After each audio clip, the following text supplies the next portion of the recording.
IBC 뉴스의 긴급 속보입니다. 자세한 내용을 위해 성재준 앵커를 연결합니다. 성재준 앵커, 응답하랍니다. 반갑습니다. 송지준입니다. 아마 많은 분들이 이번에 조동현 씨 논란을 보고 야 내가 진짜 살다가 대한민국에서 이런 꼴을 다 보는구나 라고 생각하셨을 것 같습니다.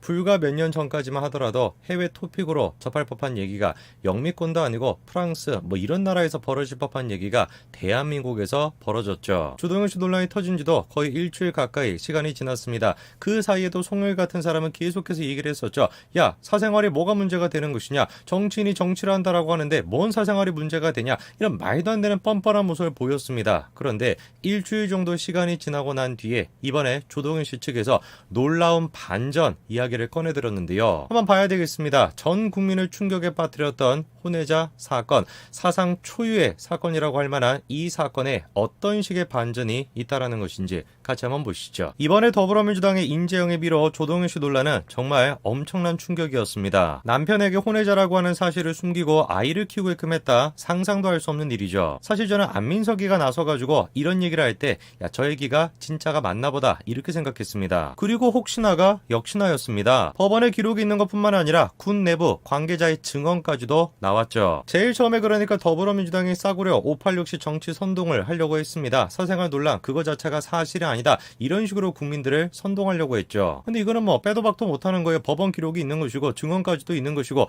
심지어 친자 확인 검사 결과까지도 있으니까 그런 식의 싸구려 선동이 먹히지가 않습니다. 사실을 왜곡하는 게 먹히지 않으면 있었던 사건을 없었던 것이다 라고 만들 수가 없다라고 한다면 있었던 사건 자체가 중요한 사건이 아니다, 이런 식으로 또 선동을 하지 않겠습니까? 근데 희한하게도 조동현 씨가 그런 모습을 바로 보여주고 있어요. 방송에 나와가지고 이런 얘기를 하는 거 아닙니까? 당당하게 일하는 엄마의 모습을 보여줄 기회라고 생각했다. 지금 이제 조동현 씨도 그렇고 더불어민주당도 그렇고 조동현 씨를 옹호하는 사람들도 그렇고 계속해가지고 프레임을 만들려고 하는데요. 우리가 지금 조동현 씨의 문제를 이혼한 여자기 때문에 정치를 해서는 안 된다, 이렇게 얘기를 하는 게 아니죠. 불륜을 저지른 여자기 때문에 정치를 해서는 안 된다, 이 정도 지금 차원의 문제가 아니에요. 그런데 지금 조동현 씨가 하는 얘기를 보면은 묘한 이야기를 해요. 결혼 생활에 대해서 처음부터 기울어진 결혼 생활이었다, 이렇게 지금 얘기합니다. 처음부터 남편과의 결혼 생활은 기울어져 있는 결혼 생활이었다. 결국에 양쪽 다 상처만 남았다. 이게 지금 의미하는 게 뭐겠습니까? 이혼하게 됐던 배경에 자기한테만 문제가 있는 게 아니라 남편 또한 마찬가지로 문제가 있는 것이다. 이거를 지금 얘기하는 거 아닙니까? 수많은 사람들이 결혼 생활에 문제가 있습니다. 수많은 사람들이 기울어져 있는 상태에서 결혼 생활을 합니다. 그러나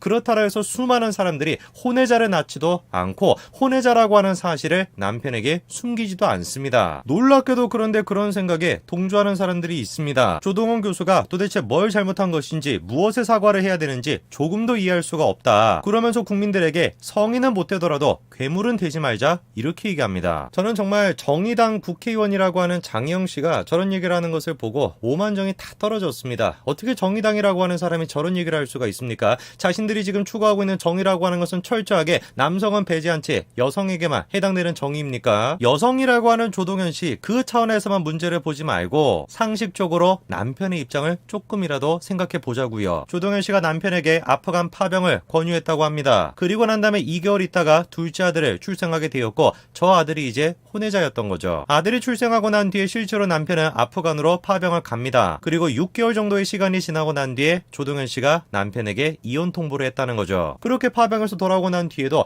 2년 가까이 되는 시간 동안 남편은 진실이 무엇인지 알 수가 없었습니다. 그랬다가 2013년도 9월달 다음과 같은 검사 결과를 받아들이게 되죠. 당시에 남편의 지인들이 SNS에 댓글을 남겨놓은 거를 한번 보십시오. 상식적인 사람이라고 한다면 누가 도대체 이 상황에서 조동현 씨가 아무 문제가 없다, 뭘 잘못했는지 모르겠다, 이런 얘기를 할 수가 있겠습니까? 좋다 이겁니다. 정의당이 나름대로 자신의 존재감을 뽐내야 되니까 저런 식으로 여성 우월주의적인 모습을 보인다, 그렇게 100번 우리가 양보해서 이해를 하자고요. 그런데 정의당은 그렇게 이해한다라고 할지라도 저는 정말 이분까지 이런 얘기를 할 거라고는 상상을 못했습니다. 바로 권경애 변호사인데요. 이분이 조동현에 대해서 뭐라고 옹호하고 있냐? 조동현이가 이혼 당했고 위자료까지 지급했다, 이미 대가를 치렀다. 물론 권경애 변호사 같은 사람들은 그렇게 생각할 수 있습니다. 아무리 불륜을 저질렀다라고 한들, 아무리 남편한테 혼외자라고 하는 사실을 숨겼다라고 한들 이혼 당했고 위자료까지 지급했으면 그 문제가 끝난 거 아니냐, 왜 그거에 대해서 왈가왈부하냐, 이런 식으로 생각할 수 있습니다. 그거는 권경애 변호사의 자유예요. 그게 권경애 변호사의 자유인 것처럼 국민들 또한 마찬가지로 자유가 있는 겁니다.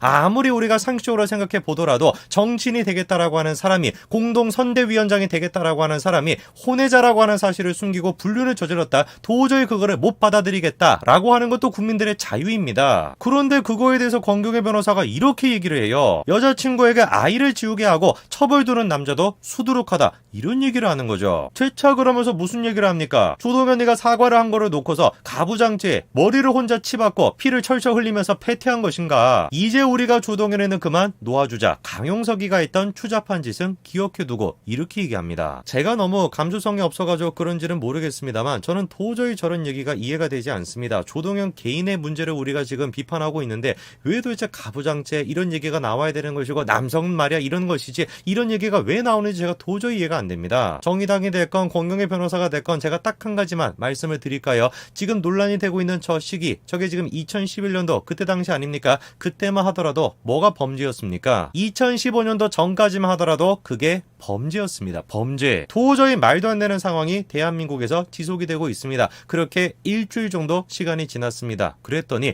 조동현 씨가 깜짝 놀랄만한 지금 얘기를 하고 있습니다. 조동현 씨 측에서 이번에 뭐라고 얘기했습니까? 자녀에 대한 비난을 멈춰달래요. 왜? 아이를 낳게 됐던 배경이 저거였기 때문에. 그 아이는 내가 원해서 얻게 됐던 아이가 아니었다는 겁니다. 2010년도 8월 달에 강제적으로 아이를 얻게 되었다라는 거예요. 그러면은 2011년도에 이혼을 할 때 왜 그 사실을 남편한테 알리지 않았습니까? 남편에게 알리지 않는 것뿐만 아니라 심지어 법원에게도 안 알렸던 거 아닙니까? 그렇기 때문에 위자료까지 지급했던 거 아니에요. 그런데 그거에 대해서 지금 조동현 씨 측에서 뭐라고 하냐? 폐쇄적인 군 내부의 문화와 사회 분위기, 그것 때문에 얘기를 못했다는 거죠. 지금도 마찬가지로 뭐 하는 거예요? 정의당이 됐거나 권경의 변호사가 됐거나 그런 사람들이 만들었던 프레임, 그거를 지금 그대로 답습해가지고 조동현 씨가 핑계거리로 쓰고 있는 거 아닙니까? 분위기가 그렇기 때문에 어쩔 수가 없었다, 가부장적인 그런 사회 분위기 때문에 내가 그런 사실을 알릴 수가 없었다, 이렇게 지금 변명하고 있습니다. 100번 양보해줘 그랬다라고 한데, 군 내부에서 그거를 신고하지 못했다라고 한데, 이혼을 할 때 그때도 알리지 않았다, 이거는 도저히 이해할 수가 없는 것이죠. 그랬더니만 또 당시 조동현 교수의 혼인 관계가 사실상 파탄이 나와 있는 상태이기 때문에 차마 뱃속에 있는 아이를 없앨 수는 없었다라고 하는 종교적 신념이 있었다는 거죠. 저것도 근데 제가 잘 이해가 안 됩니다. 아까 전에 나왔던 얘기를 보시면은 2011년도 5월 달에 둘째 아이를 낳게 되었죠. 그리고 남편이 파병을 갔던 게 언제였습니까? 2011년도 6월 달이었습니다. 누가 보든지 간에 상식적으로 생각해 봤을 때 남편이 아프간 파병을 가가지고 나오는 돈, 그 돈을 가지고 아이를 키우겠다, 이거 말고는 생각할 수 있는 게 없지 않습니까? 글쎄요, 제가 지금 뭐 감수성이 딸려가지고 뭔지는 모르겠습니다만 도저히 저 상황이 이해가 되지 않습니다. 차라리 내가 불륜을 저질렀고 그 남자를 사랑해서 그 아이 또한 낳게 되었다, 그래서 내가 남편을 이용해 먹으려고 파병을 가도록 내버려뒀다, 이러면 제가 이해를 하겠습니다. 그런데 그게 아니라 내가 원했던 아이가 아니다, 강제적으로 아이를 얻게 되었다, 이거는 어떻게 제가 이해를 해야 될지 모르겠습니다. 논란이 터지고 난 다음에 일주일 가까이 있다가 입장을 내놓은 조동현 씨, 글쎄요, 조동현 씨 지금 입장문을 보고 있으면은 논란이 해소가 되기는커녕 오히려 의구심만 커지는 것 같습니다. 여기까지 말씀드리겠습니다. 감사합니다.